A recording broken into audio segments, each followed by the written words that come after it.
अमेरिकी राष्ट्रपति चुनाव में डोनाल्ड ट्रंप और कमला हैरिस के बीच पहली प्रेसिडेंशियल डिबेट में जोरदार बहस देखने को मिली। रूस यूक्रेन युद्ध और इसराइल हमास की जंग को लेकर दोनों ने एक दूसरे पर जमकर हमले किए। इस बीच पूर्व अमेरिकी राष्ट्रपति डोनाल्ड ट्रंप ने तो यहां तक कह गए कि अगर कमला हैरिस राष्ट्रपति बनती हैं तो मुझे लगता है कि 2 साल में इसराइल खत्म हो जाएगा। बहस के दौरान जब कमला हैरिस से पूछा गया कि आपने कहा था कि इसराइल को आत्मरक्षा का हक है, लेकिन यह भी कहा कि निर्दोष नागरिकों की सुरक्षा होनी चाहिए।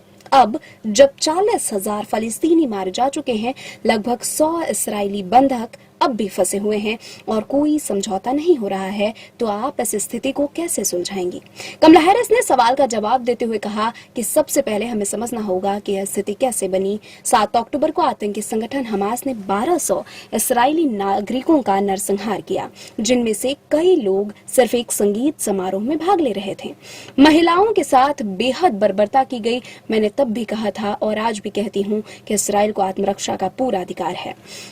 अगर हमारे देश पर ऐसा हमला होता तो हम भी यही करते। उन्होंने कहा कि यह सच है कि बहुत से निर्दोष फलस्तीनी नागरिक मारे गए हैं, बच्चे, माताएं, और यह अस्वीकार्य है। हमें यह युद्ध तुरंत समाप्त करना होगा।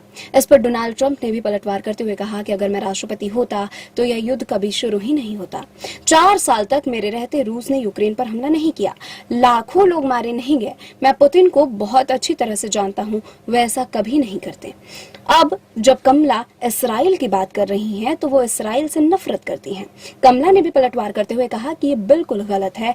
मेरा पूरा करियर, मेरी पूरी जिंदगी इसराइल और वहां के लोगों का समर्थन करती आई है।